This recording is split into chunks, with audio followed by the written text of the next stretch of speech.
A few days ago, Mayor Alice Guo and some other individuals were charged under the expanded Anti-Trafficking in Persons Act. Ako po'y masaya na siya po ay nakasuhan. At nakasuhan sa ilalim ng isang batas na pinanganak din nitong komite, the Committee on Women, Children, Family Relations, and Gender Equality. But it seems that Alice Guo is only the tip of an iceberg.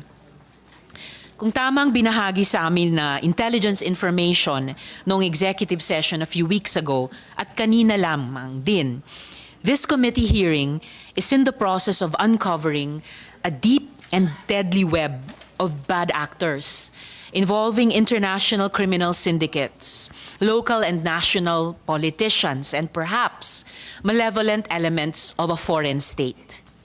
Nakakalula ang impormasyon na aming natatanggap. Kaya sa palagay ko po, ay mahalaga na ibalangkas ng maayos.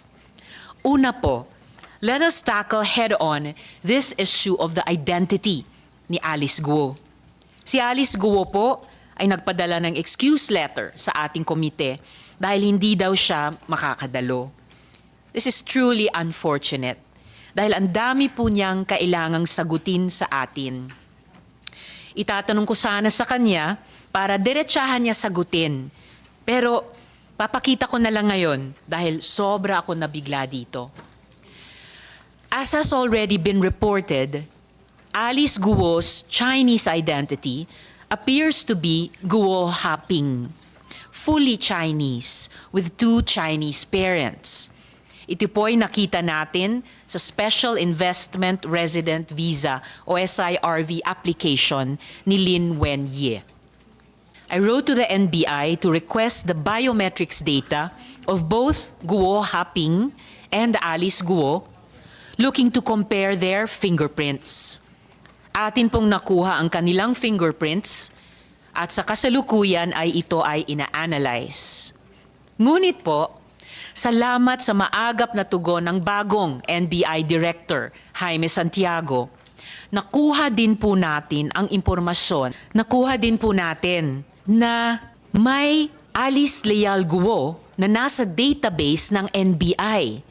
Ito po ang Alice Guo na yon. Friends, I want you all to take a good hard look at this document.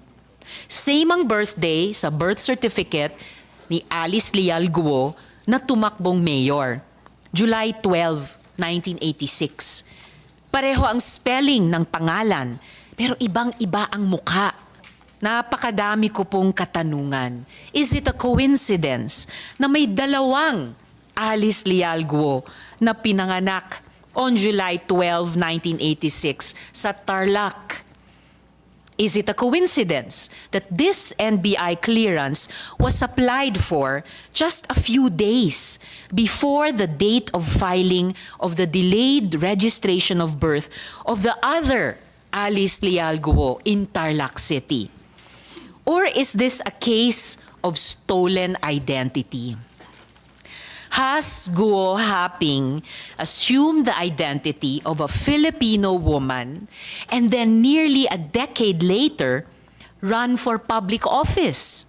Sino po ang babaeng ito na may pangalang Alice Leal Guo pero hindi kamukha ni Mayor? Nasaan na po siya ngayon? Bakit kailangan ni Guo Haping nakawin ang pagkatao ni Ms. Alice Leal Guo kung mayroon na siyang validly issued investor's visa na papahintulutan siyang mamalagi dito? Which leads us to our next question. How large and what is the nature of Alice Guo's networks?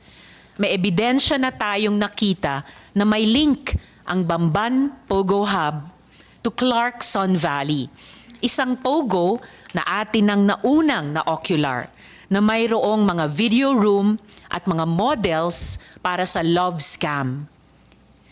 Si Huang Ziyang, na incorporator ng Baofu at Pogante ng China, ay incorporator din pala ng Sun Valley Clark Hub.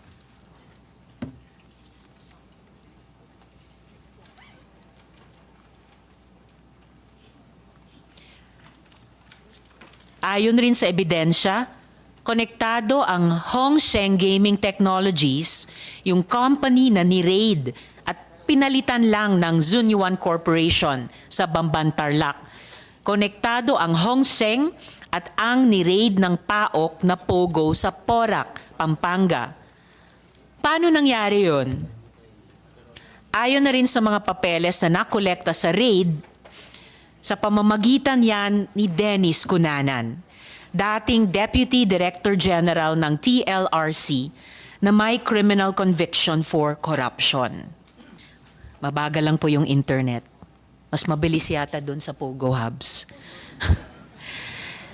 Malalapit na kaibigan din ni Mayor ang mga ringleader ng Lucky 99 Pogo sa Porac. Ito naman po ang photo mula sa campaign niya kasama si Catherine Cassandra Leong o Cassie Lee na authorized representative in Lucky 9 sa Porac. May isa pa kaming nakitang connection na nakakabahala dahil may kinalaman sa isang napakalaking investigasyon ng Senadong ito noong nakaraang Kongreso pa. Ilalabas po natin ito sa tamang panahon. At ang huling gusto kong masagot na tinatanong na rin ng buong bayan, sino ba ang protektor ng mga Pogo na ito? Gaano po kataas sa food chain ang mga protektor? DILG na po ang may sabi. Pogo money can influence the 2025 elections. Mayor Alice certainly likes having friends in high places. Hindi po basta-basta ang mga kaibigan niya. Considering that this woman is now charged with qualified human trafficking, it is imperative that her links and networks are fully investigated.